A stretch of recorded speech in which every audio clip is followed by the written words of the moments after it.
Bueno, la visión tiene varias funciones especiales, no solamente la agudeza visual, sino funciones como el campo visual, la calidad de la visión de colores, la estereopsis. Estereopsis es qué tan profundo, si esto está más acá o más acá, ¿no? Esa es la estereopsis, la visión de profundidad. El campo visual, por lo tanto, es solamente una función de la visión. Tenemos, perdón, la papila óptica, que esta se le dice la cabeza del nervio óptico. Todas las fibras retinianas que están por acá lanzan axones y se agrupan ahí, acá en la papila óptica, y por eso es que ahí comienza el nervio óptico. Se le dice la cabeza del nervio óptico, ¿sí? Por aquí es donde se va a conducir, a conducir la visión y todas estas funciones visuales hacia el cerebro. Tenemos que tener presente que el famoso 20/20 que vemos nosotros se realiza aquí con la fobia. Dicen que es el milímetro cuadrado más importante del mundo, el más costoso. Porque con este milímetro cuadrado de acá es que vemos 20/20. Toda nuestra retina tiene sensibilidad a la luz, toda nuestra retina. Pero con esa parte de la retina, por ejemplo, con este pedacito de la retina, nosotros no tenemos un 20/20. Si nosotros tuviésemos una cicatriz acá, como sucede frecuentemente con la toxoplasmosis ocular, nuestra visión sería cuentadedos a 2 a 3 metros. Nuestra visión sería muy deficiente. Entonces, el 20/20 se origina acá, pero toda la retina, si usted le lanza la suficiente intensidad de luz, va a presentar una reacción a la luz. La papila óptica, sí, no. Usted le puede lanzar cualquier cantidad de luz de cualquier intensidad y la papila óptica no reacciona, no produce una reacción a la luz. Por eso es que se produce, es lo que se llama la mancha ciega, ¿sí? O el punto ciego.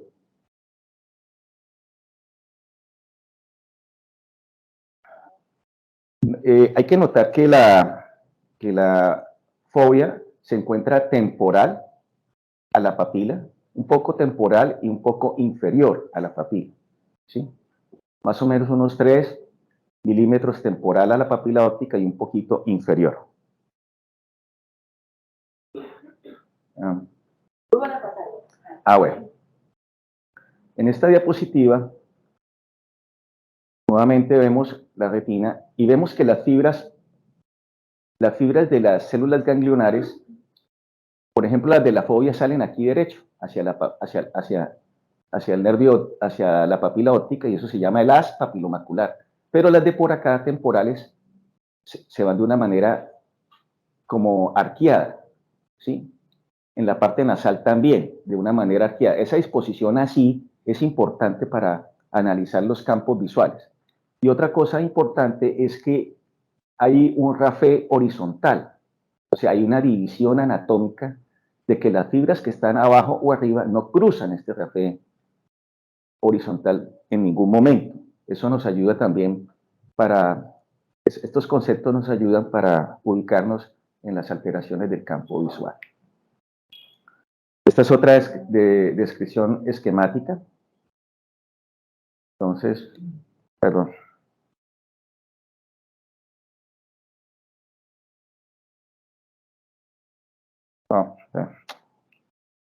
De cómo las fibras que se ubican en la fobia se desplazan más directamente en el haz papilomacular, pero las que están temporales se desplazan de una manera arqueada y mira que no responden, no cruzan el meridiano horizontal. La luz, pues, hace parte de lo que nosotros conocemos como visión, pues hace parte del espectro electromagnético de la luz.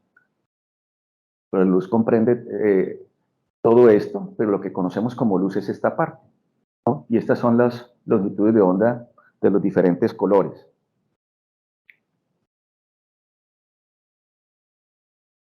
Recordemos que en la visión de nuestro ojo, la imagen que se forma intraocularmente generalmente es invertida. ¿Sí? Todo está volteado. Lo que vemos está arriba, abajo, a la derecha, a la izquierda, todo está invertido. Esa luz atraviesa todas las capas de la retina, ese fotón, y aquí en las partes externas de los conos y bastones, aquí hay unas vacuolas que tienen unos complejos proteicos y enzimáticos, un complejo proteico de la opsina y un complejo de coenzima derivado de la vitamina A. Entonces ese fotón viene hasta acá, a unas vacuolas que quieren estar en estos segmentos externos de los conos y bastones. Ese fotón es absorbido por ese complejo y cambia la configuración proteica de esa opsina, pasa de cis a trans. Al cambiar esa configuración estereotáxica de la proteína, cambia unos compuestos intracelulares que se llaman GMP cíclico. ¿Sí? Al modificarse ese GMP cíclico, se modifica acá la secreción de glutamato. Estas células que se encuentran en la retina se comunican con mensajes químicos. Sueltan diferentes neurotransmisores, que en este caso es el glutamato. Y entonces al modificar la secreción de glutamato, se desencadena el impulso que se va a conocer como visión. Y todas se van a terminar reuniendo acá en lo que se llama la célula ganglionar, que se considera la primera neurona de la vía visual. Ya miramos cómo es la vía visual.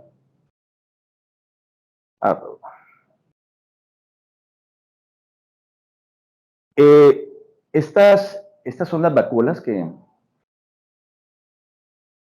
nos sale ahora sí.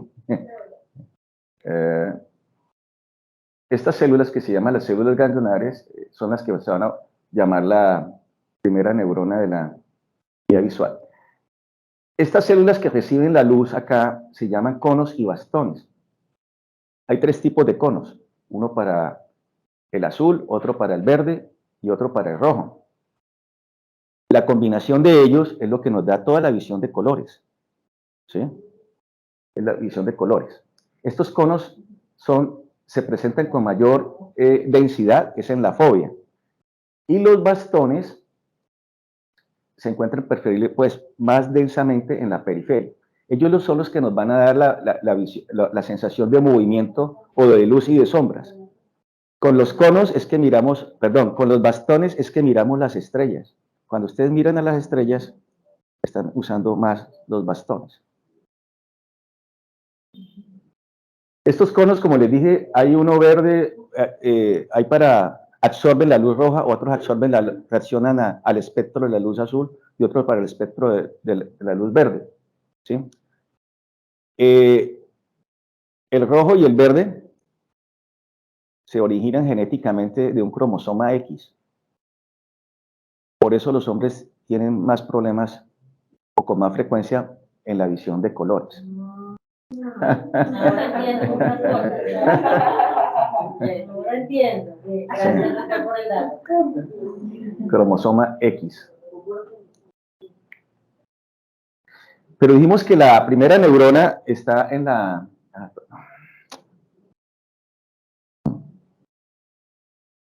Se origina aquí en la célula ganglionar, ¿sí? De ahí sale el axón, que es la papila óptica, viene acá, viene acá. Esta zona se llama el nervio óptico, ¿sí? Aquí se llama el quialma. Hay unas fibras que se entrecruzan y otras que no se entrecruzan. Ya vamos a ver cuáles son. El quialma pasa al tracto óptico, este pedacito aquí después del quiasma, y van al cuerpo geniculado lateral, donde se encuentra la segunda neurona de la vía visual. O sea, aquí está la primera, sale un cable largo que va a dar aquí hasta este cuerpo geniculado lateral, que es un núcleo hipotalámico.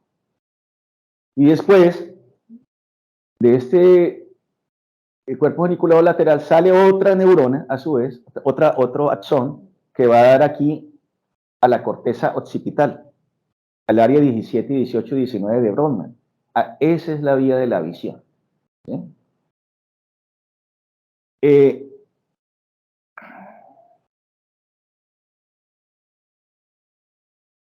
Perdón.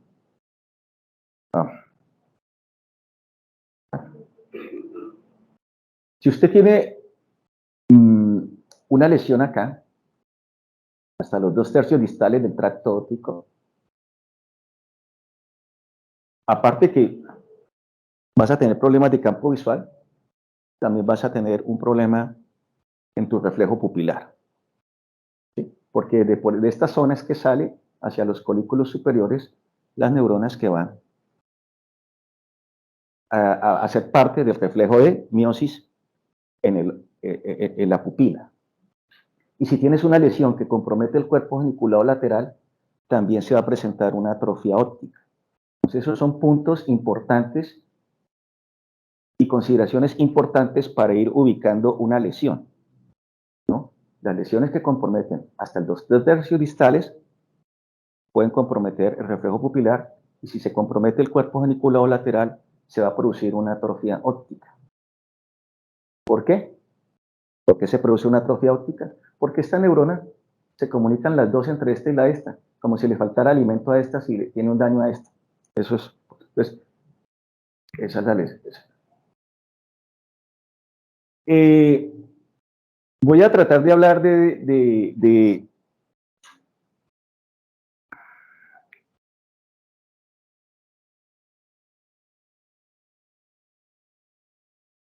bueno, primero recordemos que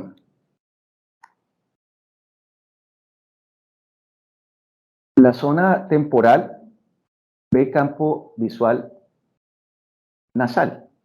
¿Decide que aquí está verde? Aquí también está verde. O sea, con la temporal yo veo el campo visual nasal. Y con la nasal veo el campo visual temporal. Pero las fibras temporales siguen derecho, hacia el mismo lado del cerebro.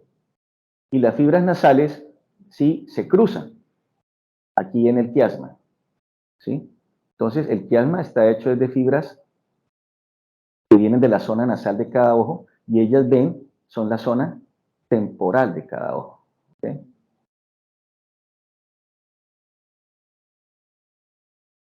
En este tipo de, por ejemplo, si tenemos una lesión aquí en el 1, sí vamos a ver un ojo completamente ciego. ¿Sí? Si tenemos una lesión del nervio óptico, vamos a tener un ojo ciego.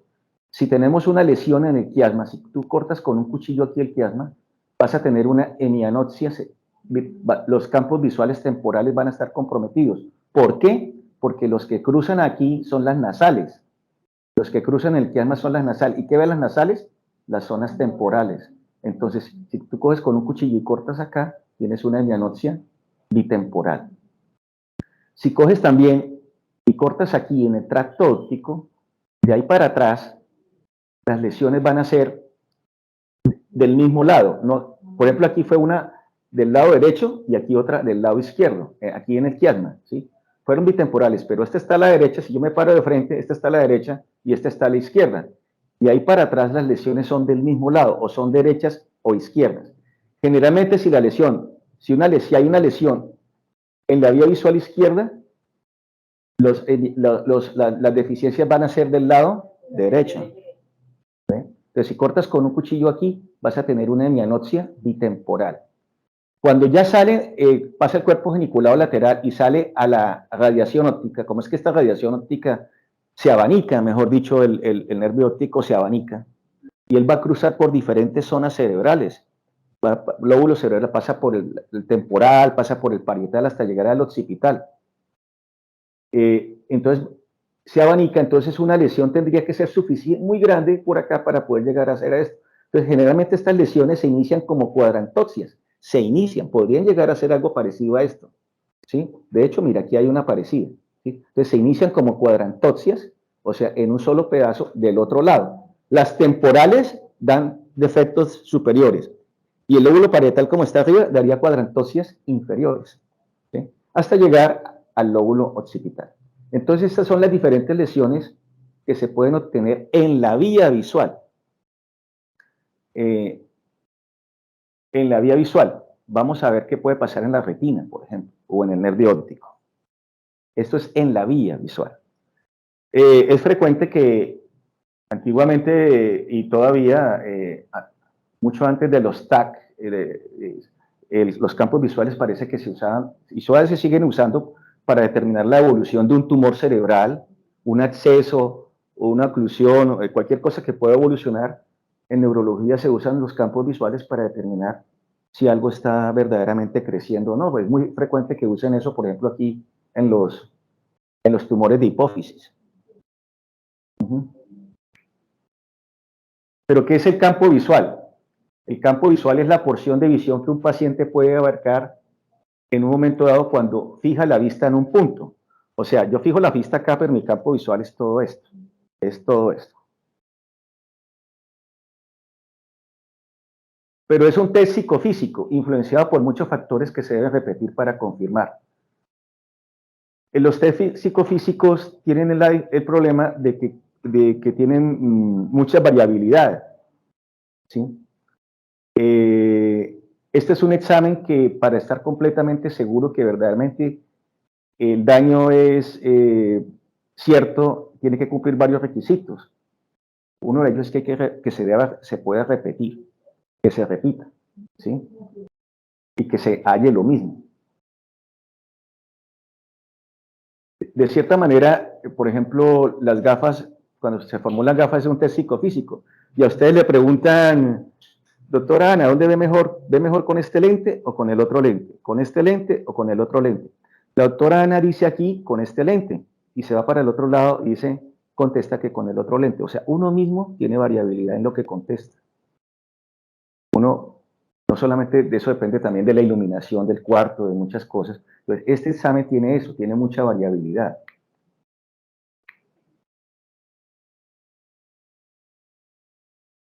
La perimetría estudia es que se abarca. En cambio, el campo visual estudia por dentro cómo está. O sea, es el estado de la visión dentro del área de la visión.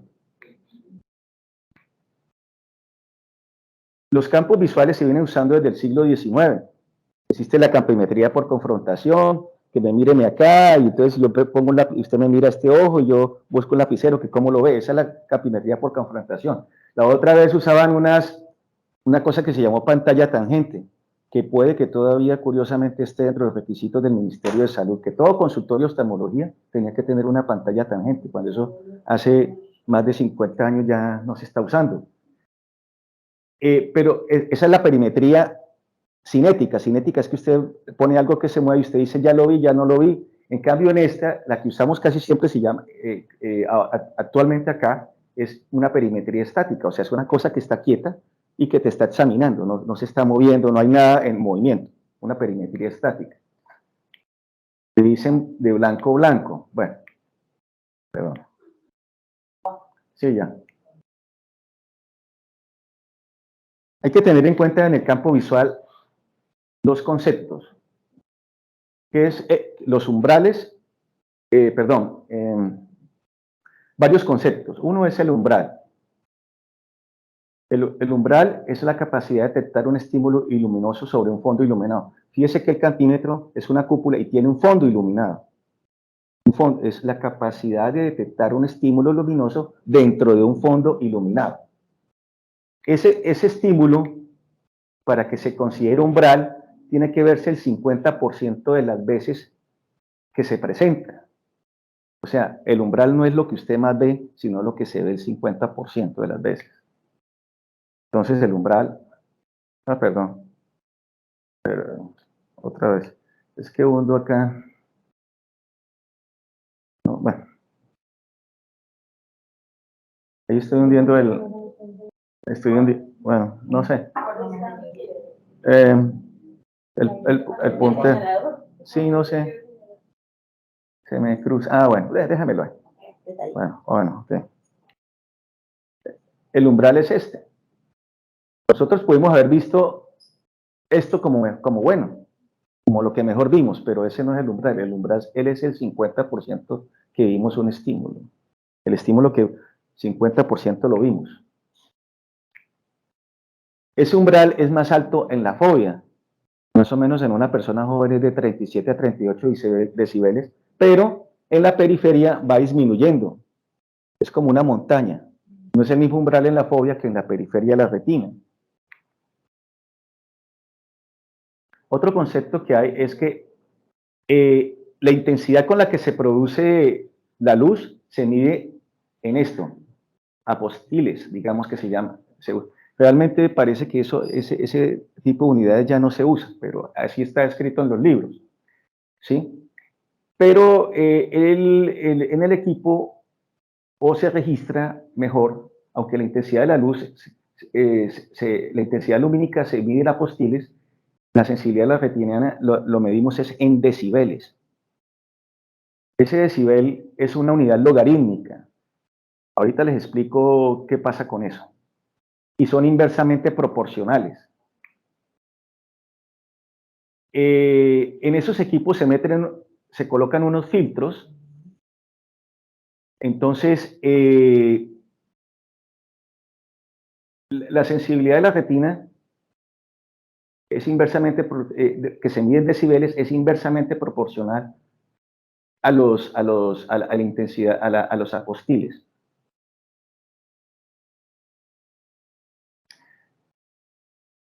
Eso varía, esos registros varían también de equipo a equipo. Los equipos que más se usan es este que se llama el Humphrey, que es de una marca Zeiss, alemana, y este equipo se llama Octopus, que es de una marca suiza. Hay diferentes, hay Topcon, hay diferentes, pero estos son los que más se usaron, inclusive estos creo que fueron como los inventores de esta campimetría automatizada, esto es suizo, pero fíjese que ellos miden de diferente manera, no miden igual, por eso siempre hay que medir es en el mismo equipo, nunca, no se equipara ni se compara un Humphrey a un Octopus, por ejemplo. Entonces ya vimos que es el umbral, que nos va a determinar la sensibilidad. Y aquí hay que tener otro concepto que se llaman los escotomas. Son áreas específicas de disminución de la sensibilidad en el campo visual. Entonces, ¿qué es lo que sucede? Por ejemplo, digamos que esto sea un glaucoma, ¿sí? Digamos que tenemos un campo visual así en una pantalla tangente, ¿no? Entonces, esta es la mancha ciega, que es la papila óptica, y nuestra sensibilidad, los escotomas son puntos de sensibilidad donde se va disminuyendo, son puntos de disminución de la sensibilidad. Entonces, acá se empieza a disminuir la sensibilidad, ¿sí? Esos van coalesciendo, se van expandiendo y se van profundizando, inclusive hasta formar, por ejemplo, acá, escotomas anulares. ¿Se acuerdan que les dije que las fibras temporales viajaban así como en arco? Porque es que, por ejemplo, en el glaucoma, esas son las fibras más sensibles al daño, las que se disponen de esa manera. Eso continúa y fíjese que al final en un glaucoma podría quedar una isla, esto es una representación esquemática, no es exactamente así. Puede quedar una isla de visión central y una isla de visión temporal. Esta diapositiva nos explica por qué una persona puede ver 20/20 y tener un glaucoma avanzado. ¿Sí? La persona tiene una isla de visión y ve 20/20, puede ver 20/20, pero tiene un glaucoma avanzado. Entonces, ver 20/20 no significa que usted está bien.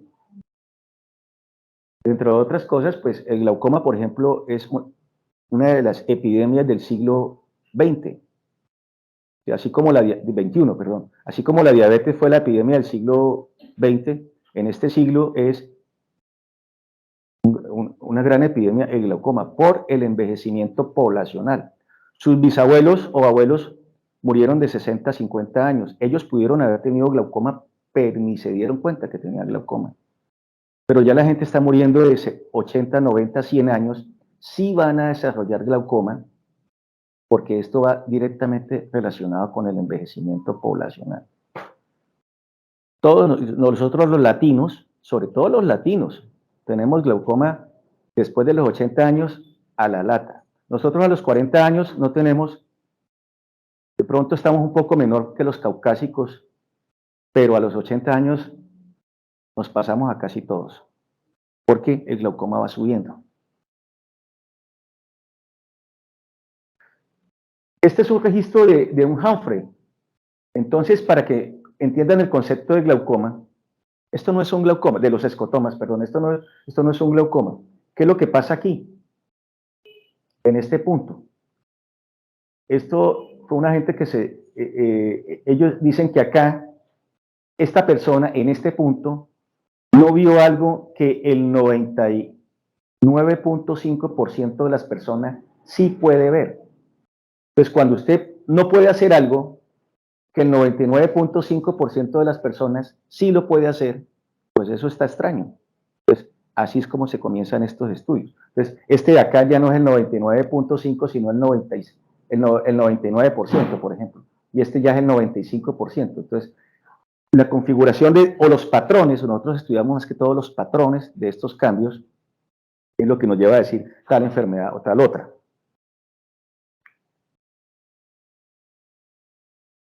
Estos escotomas, por ejemplo, esta persona tiene unos defectos acá, donde la mayoría de estos puntos, él no vio algo que el 99.5% de las personas sí lo ve. O sea, ahí pasa algo extraño, ¿sí? No es normal. Nosotros, pues, nuestro campo visual en la parte superior abarca hasta un 50 grados, en la parte temporal 90 grados, en la parte inferior 70 grados y en la parte nasal 60 grados, ¿sí? Eso es lo que aparta nuestro campo visual. Pero generalmente en los campímetros solamente se estudian los 30 grados, dice acá, yo generalmente ordeno los 24.2, pero ¿por qué se ordenan los campos centrales? Porque representan el 66% de las células ganglionares y el 83% de la corteza visual. Esos 30 grados centrales o 24 grados centrales, digamos. ¿Qué es lo que se estudia con el glaucoma? Que tal vez debía haber puesto con los campos visuales, debía haber puesto esta diapositiva más antes. Condiciones oculares y condiciones del sistema nervioso central, de retina, nervio óptico, de zonas de la vía óptica. Entonces, los campos visuales no son solo para estudiar glaucoma. Es para lo que más se usa, porque ya les dije que es una epidemia, ¿sí? Pero pues cualquier alteración en el nervio óptico o en la retina, una maculopatía, por ejemplo, daña un campo visual, presenta alteraciones en el campo visual. O ya como vimos en la vía óptica, los tumores, accesos, todo eso cambia en un campo visual. Este es el equipo Humphrey de la marca Zeiss. Entonces, esto acá, esto se ilumina y esto bota unas lucecitas en diferentes puntos, de diferentes intensidades. Ese es un equipo inteligente, ¿sí? Él te engaña, ¿no? Usted trata de engañarlo, pero no, él te está engañando, ¿sí? Y cada vez que usted ve la luz, entonces usted oprime como esta especie de ratón, entonces usted contesta ahí. Entonces todo esto se ilumina y él te hace mirar el punto central, perdón. Tú fijas tu mirada acá y él te va soltando diferentes intensidades y usted va contestando. Estos puntos de fijación se llaman de diamantes, se usarían en casos de, por ejemplo, personas que tienen escotomas centrales o una muy mala fijación, se pueden activar estos diamantes. ¿Qué buscamos en un campo visual? Entonces ya vimos conceptos como el umbral, como los escotomas, ya vimos para qué sirve y qué es lo que vamos a hacer, dónde examinamos y cómo lo examinamos. ¿Dónde lo examinamos? Entonces ya vimos que generalmente usamos el campo visual 24.2 o 30.2, o sea, los 24 grados o los 30 grados centrales. Otro que usamos con frecuencia es el de 10 grados centrales. Pero pues hay exámenes para examinar la periferia. Realmente yo nunca uso eso, pero pues sí los hay, ¿sí? ¿Dónde lo examinamos? Entonces, por ejemplo, este es el patrón de 32, o sea, los 30 grados centrales. esta donde está el triangulito es el señal de que ahí está la papila óptica, la mancha ciega. O sea, aquí siempre tiene que haber un 0. ¿Sí? En el campo 32 se examinan 76 puntos en esos 30 grados centrales. Cada punto está separado 6 grados uno del otro, o sea que están a 3 grados, los más centrales están a 3 grados de la línea media horizontal y de la línea media horizontal y de la línea vertical. 6 grados centrales, hay 6 grados de diferencia entre cada uno, pero este examina 76 puntos y este 54. Y fíjense que en los más centrales, dentro de esos 10 grados, se examinan 12 puntos y dentro de los 5 grados centrales solamente va a haber 4 puntos. En cambio, en los 10 grados centrales, que es otro patrón, es otro examen que se usa,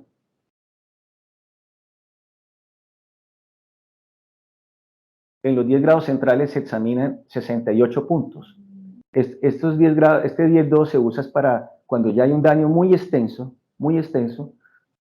se usa el 10-2 para determinar qué tan comprometido está en el centro del centro, mejor dicho. Este es otro campo visual, otro estilo de campo visual. Entonces, ahí tenemos, ¿dónde examinamos? Examinamos los 24-2. ¿Por qué le llaman 2? Le llaman 2 a los que no se cabalgan sobre esto. Le llaman 1 a los que quedan montados sobre las líneas horizontales y verticales. Bueno. Perdón.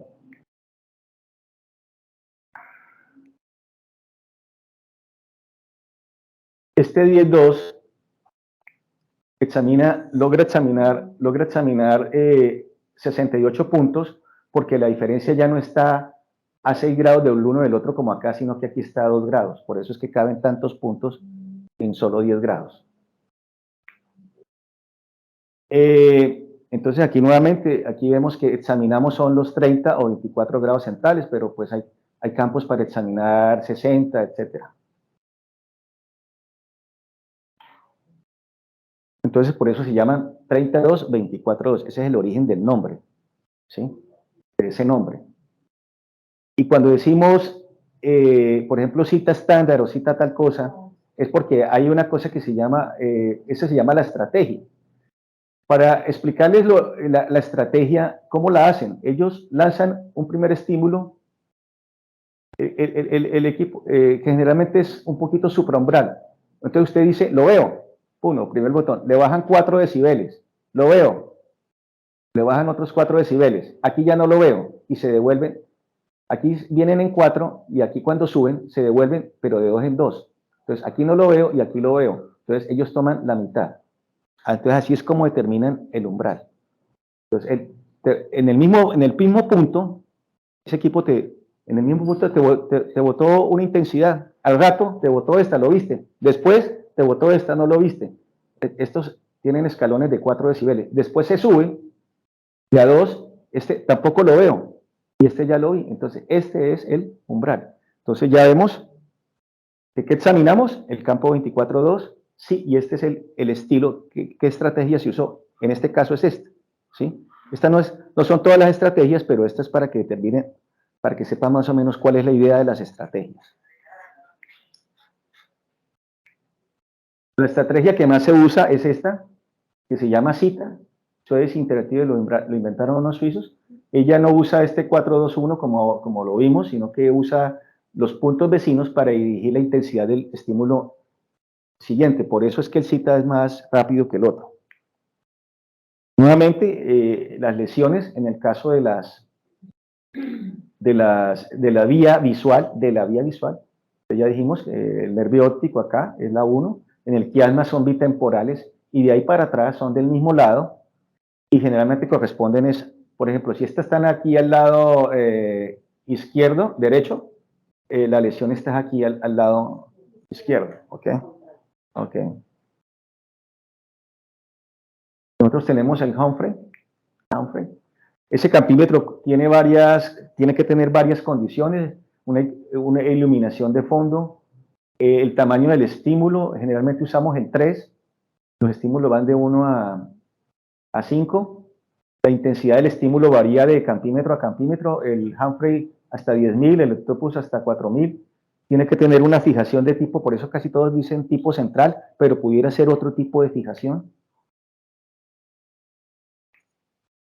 Y usamos un estímulo blanco. Algunos campinos, el de nosotros hay uno que es azul amarillo también. Casi no lo hemos usado, pero porque, bueno, es algo a explicar. Esta es la representación de eso se llama un análisis único, ¿sí? Él tiene diferentes datos, los vamos a ver poco a poco, no se desesperen.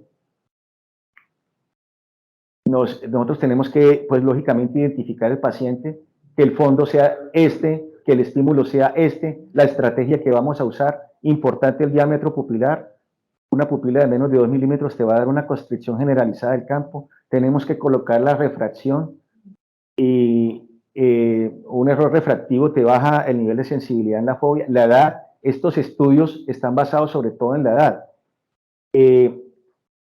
Cuando les dije que había un escotoma, que en ese punto había algo que el 99.5% de las personas sí veía, es porque se han hecho estudios diciendo que para esa edad debería haber eso. Puede que para otra edad no, sea diferente. Es muy importante colocar la edad, porque esos son estudios de probabilidad y no es la misma sensibilidad de una persona de 20 años a una persona de 60 años.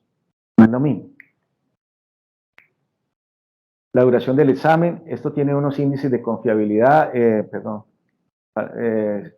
nos da falsos positivos, sensibilidad numérica, tiene un poco de cuadros que ya vamos a ver.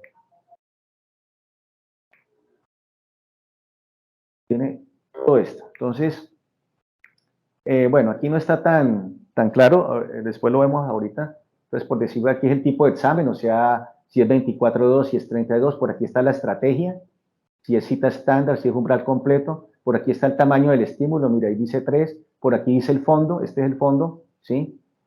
Por aquí está la duración del examen, los parámetros de confiabilidad que esto tiene unos parámetros que se llaman falsos pérdidas de fijación, falsos positivos y falsos negativos. La duración del examen, tenemos la refracción por acá, el diámetro pupilar, la fecha y la hora del examen y la edad. Este es el esquema numérico, entonces aquí nos da los decibeles que nos dio, ¿sí? El paciente.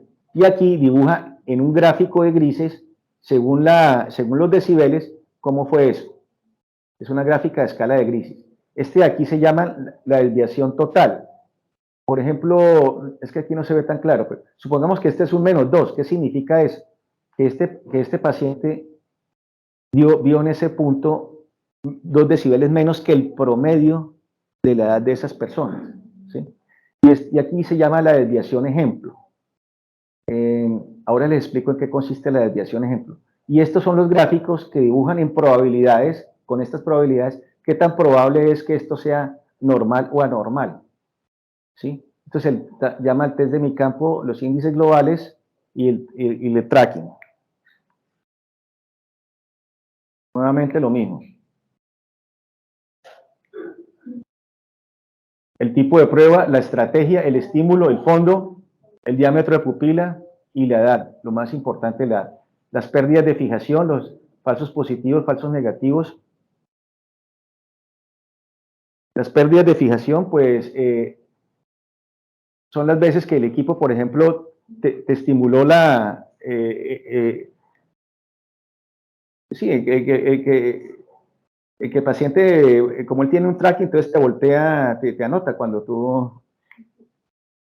Vamos a ver si aquí, perdón.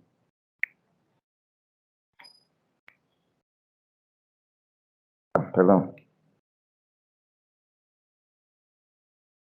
Las pérdidas de fijación no deben pasar del 20%. Los falsos positivos son las personas que oprimen más de la cuenta. Y los falsos negativos son casos en los cuales el paciente ya había respondido, ya lo había visto y después lo dejó, se lo volvió a presentar y no lo vio, ¿sí? No deben pasar del 20% idealmente. Esto es muy variable, pero esto es como lo más aceptado. El esquema de gráfico. El primer cuadro que nos da es este, entonces él nos dice vio tantos decibeles y de acuerdo a unas escalas, él nos dice qué tan nos grafica eso. Eso es bueno para de un solo vistazo darnos cuenta cómo está.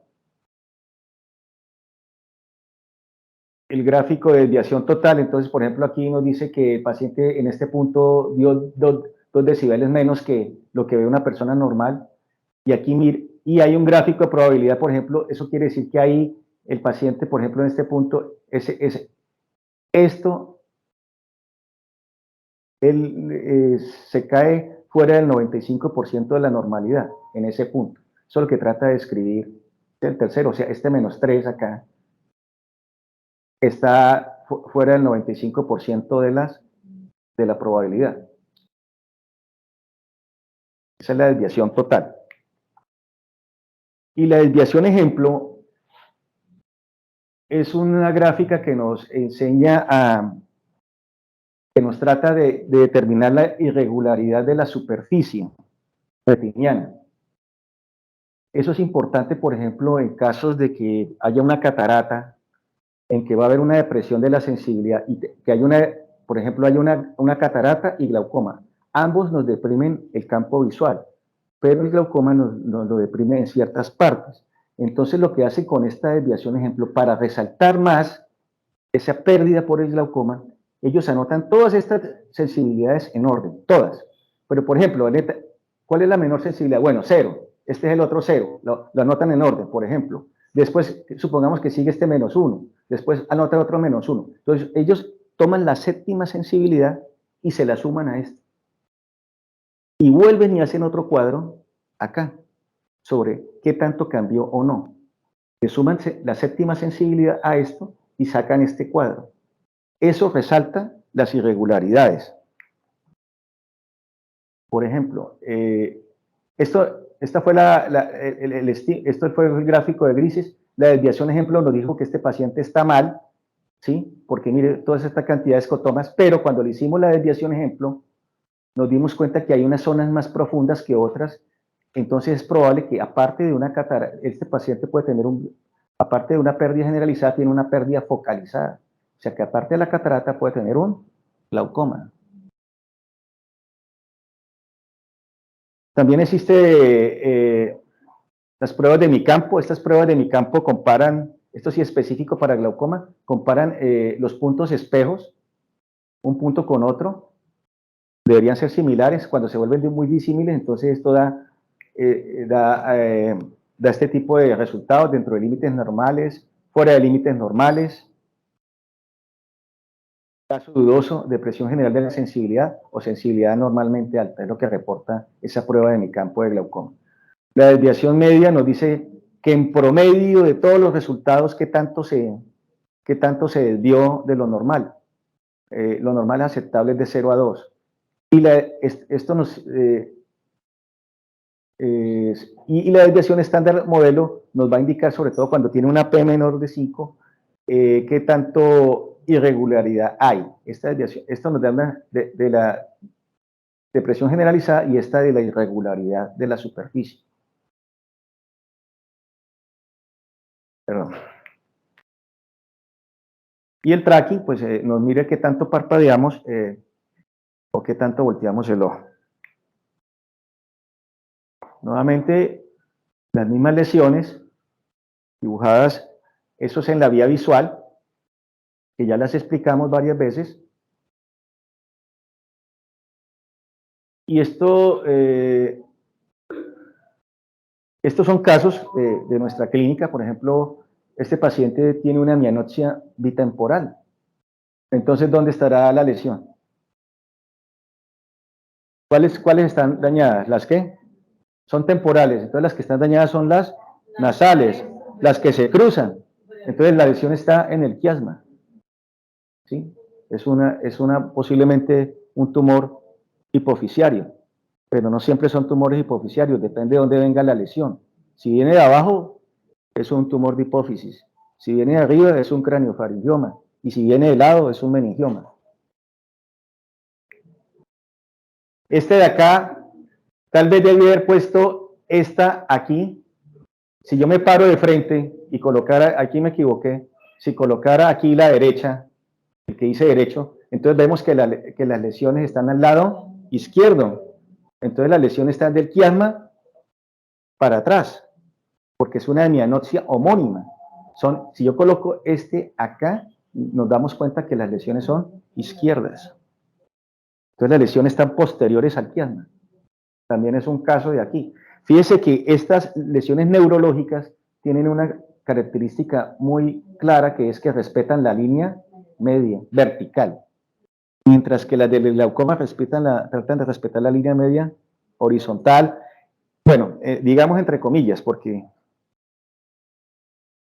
pero las lesiones neurológicas tienden a respetar la línea media horizontal. Nuevamente lesiones. Ya cuando vemos los cambios en la retina, también nosotros seguimos patrones, por ejemplo, o de glaucoma, de retina de glaucoma, por ejemplo, es una lesión focalizada. ¿Sí? ¿Por qué es focalizada? Porque está el mismo cuadro aquí que acá. Esa es focalizada. Eso puede ser una lesión incipiente. Estos campos visuales nunca nos dicen a usted, por eso es que yo nunca coloco que esto es un glaucoma, porque esto puede ser por una cicatriz en la retina, o por otra cosa que le pasó a ese paciente. Puede ser cualquier lesión del nervio óptico, cualquier lesión de la retina puede dar igual. Esto es una combinación de cosas. El diagnóstico se hace en una suma de cosas, 1 más 1 más 1. ¿Sí? Esta es una parte de la suma. Una lesión focalizada. Esto ya es un patrón en una pérdida irregular. Porque mire, aquí hay una lesión arqueada arriba y una lesión arqueada abajo, pero aquí en la desviación ejemplo se perdió la lesión de abajo, o sea, y permaneció la arqueada. Entonces posiblemente esto puede ser una catarata más un glaucoma. Irregular. Y esta es una regular, porque permaneció. Esto pues puede ser de un glaucoma avanzado o de una catarata muy avanzada, por ejemplo. Ok. Entonces, nuevamente, el campo visual, pues, el campo visual es una parte de la visión y nos sirve para determinar y para estudiar alteraciones en retina, en glaucoma y en la vía visual. Las fuentes de error son muchas. Si el paciente está miótico, la miosis, una pupila de menos de 2 milímetros, nos va a dar un resultado un poco confiable. Los artefactos anatómicos, una persona muy narizona o muy frentona, pues nos puede, o con el párpado, o con mucha blefarochalasis, o que sea efecto de aprendizaje. A veces se entienden más los niños de 5 años que los niños de 85. Fijación incorrecta, efectos del párpado, defectos del párpado, que se coloque mal la fecha de nacimiento, o un programa que de pronto no corresponda a ese paciente, instrucciones inadecuadas, paciente inhábil. No siempre es que un paciente tiene que hacer un campo visual, no, hay pacientes que no les da ni la cabeza, ni exacto, ni la habilidad, que se coloque una refracción inadecuada. El efecto de borde, esto es muy importante. Cuando usted tiene que estar muy bien ubicado en el aparatico, bien colocado acá. A usted le colocan aquí la refracción, pero esto no debe quedar ni lejos, muy lejos. ¿Por qué? Porque el borde puede ser un artefacto de toma. La mala posición de la cabeza, si el paciente está cansado, si tiene una tosis, alteración, un ojo seco severo, pues no te va a dar un campo visual bien bueno. Catarata, lentes luxados, opacidades de la cápsula posterior, una papila inclinada, drusen en el nervio óptico, papiledemas, ingestión de medicamentos. Muchas veces usamos campos visuales también, por ejemplo, para pacientes que usan cloroquina, pacientes que tienen lupus, cosas así, que usan estas cosas, o artritis. Bueno, entonces, porque la cloroquina puede dar cambios en el nervio óptico. Es otra utilidad del campo visual, por ejemplo. Bueno, eso es todo. Es un tema un poquito...